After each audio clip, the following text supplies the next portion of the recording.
Om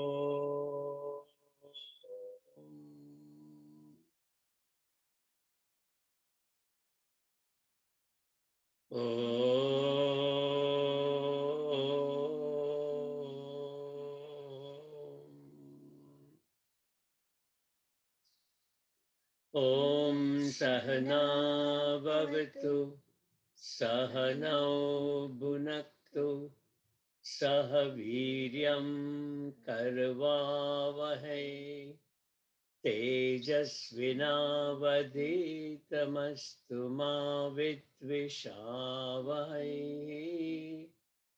Om Shanti Shanti Shanti. समस्त जन कल्याणे निरतं करुणामयं नमामि चिन्मयं देवं सद्गुरुं ब्रह्मविद्वरं हरि ओम्.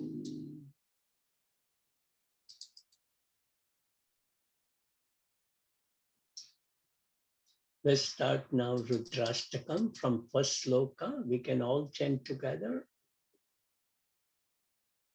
Namami Shamishan Nirvana Rupam Vibhum Vyapakam Brahma Veda Swarupam Nijam Nirgunam Nirvikalpam Niriham Chidakashmakashvasam Bhajeham Nirakaramonkaramulam Turiyam Girajnanagotitamisham Girisham Karalam Mahakal-kalam Krupanam Gunagar Sansar Param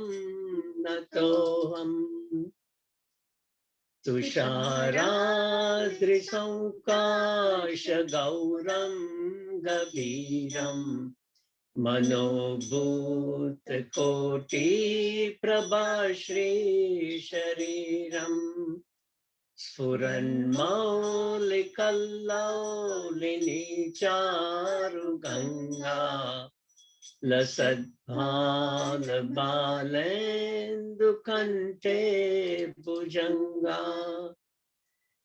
Chalat Kundalam Shubhranetram Vishalam Prasannanam Neelakantam Dayalam Mrugadesha Charmambaram Mundamalam Priyashankaram Sarvanatham Bhajami.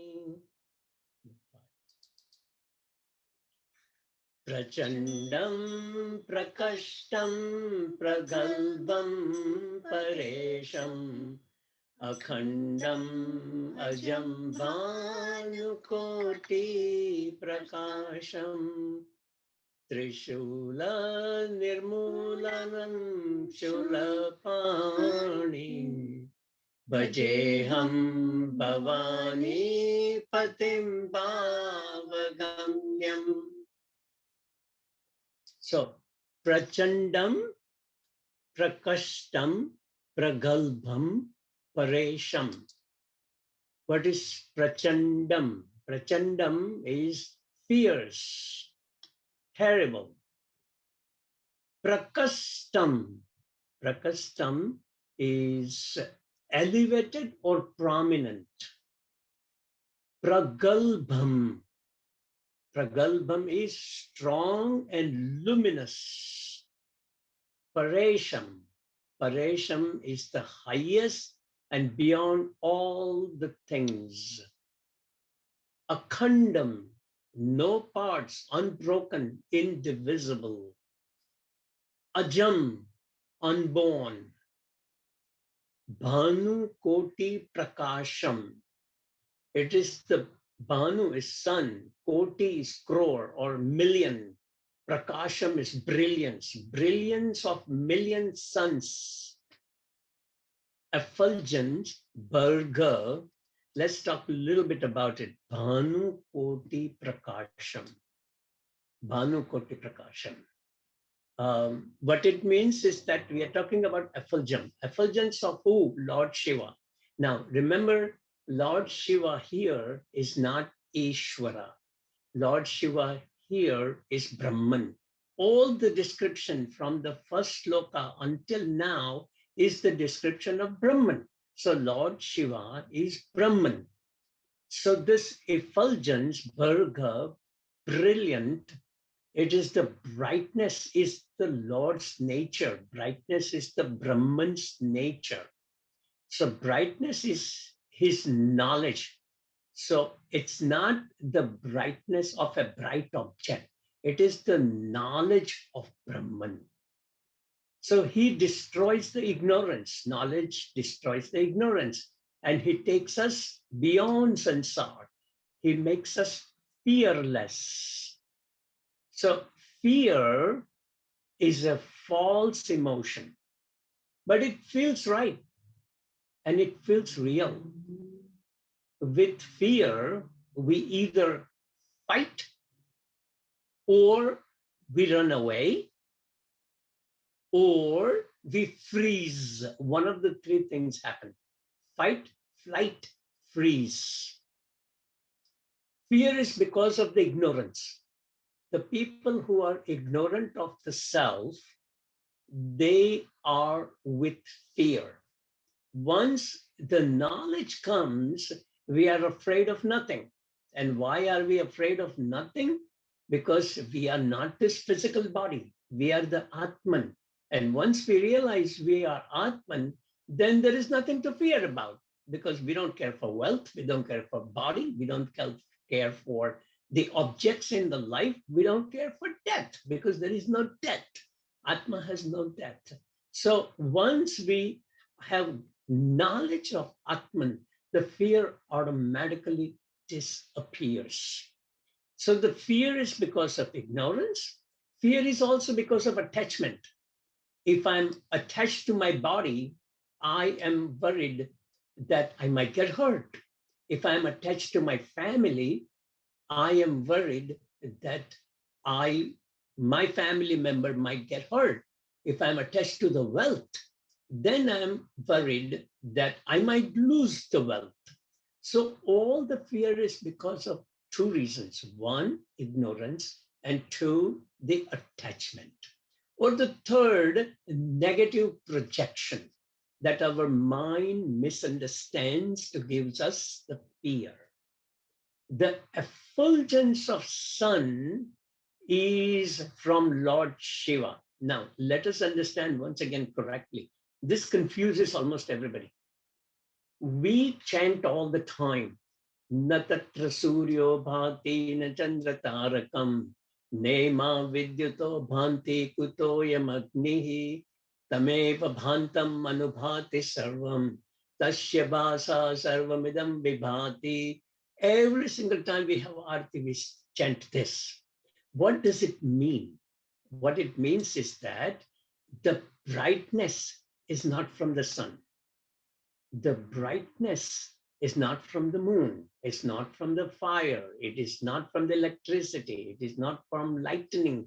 It is not from anywhere except this is the knowledge which the Brahman is giving it to every other objects, and then it reflects the brightness. So the brightness of sun is not brightness of itself.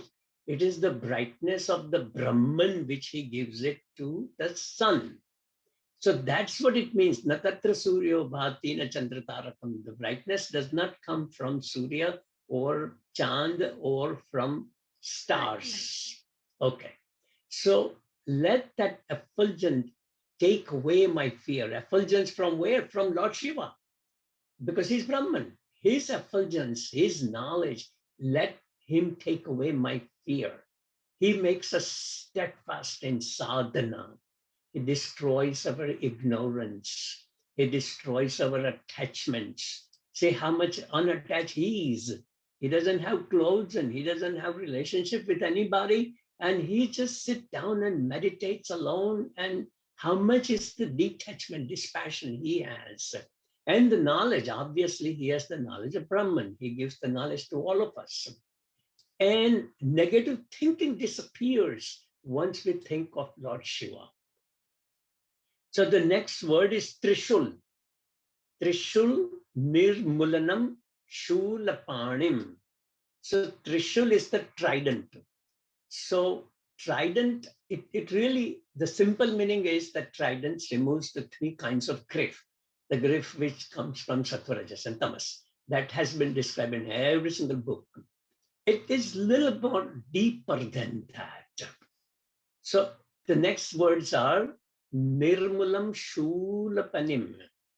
Panim. That means three kinds of grief uprooted by trident held in the hand. So Panim is hand. So the trident represent following things. It's not just three gunas. It is three gunas, sattva, rajas, and tamas. Trident also represents three avasthas.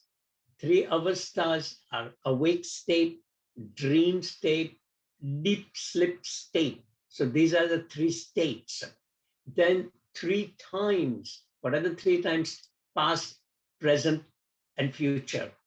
Then three lokas, which is bhu, bhuva, suvaha. We chant this all the time. Then three shakti, Ichha Shakti, Kriya Shakti, Jnana Shakti. So Lord Shiva is beyond all of that. And that is the Brahman. None of these can bind Lord Shiva. Only we get the bondage. But Shiva doesn't get any bondage. Shiva is bondage free. Brahman is bondage free. So this is a weapon. What does weapon means? Why does most of our, or almost all of our Ishwaras, they have some kind of weapon. Why do they carry the weapon? They don't need any weapon. But what it represents is the active resistance to evil. That is not to kill another person. It represents the resistance to evil. And don't give in to outside or inside evil. Outside evil can be killed by the weapon. Inside evil is killed by the knowledge.